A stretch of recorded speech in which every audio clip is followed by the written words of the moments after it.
আজকে শনিবার নিরামিষ, তাই আজকে রাত্রের মেনু দেখো, লুচি, ফুলকো ফুলকো গরম গরম লুচি। আর তার সাথে হয়েছে, দেখো প্রত্যেকটা লুচি কিন্তু ফুলেছে, দেখেছো? এখন বাজে রাত 1টা। এখন বানিয়েছি ফুলকো লুচি। আর তার সাথে দেখবে, দাঁড়াও, এই দেখো আলুর দম।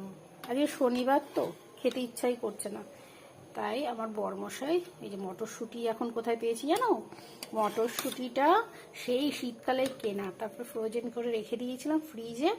এখন দেখো বের করেছি, একদম যেমন শীতের সময় টাটকা কিনতে পাওয়া যায় সেরকমই রয়েছে। তো এই মটরশুঁটিটা আমার ঘরে ফ্রোজেন করা থাকে 12 মাস। আর আলুর দমটা দেখে দেখো লোভ লাগছে না? দারুণ আলুর দম হয়েছে, কিন্তু টেস্টি। আমি একটু খেয়ে রেখেছি, দারুণ টেস্ট।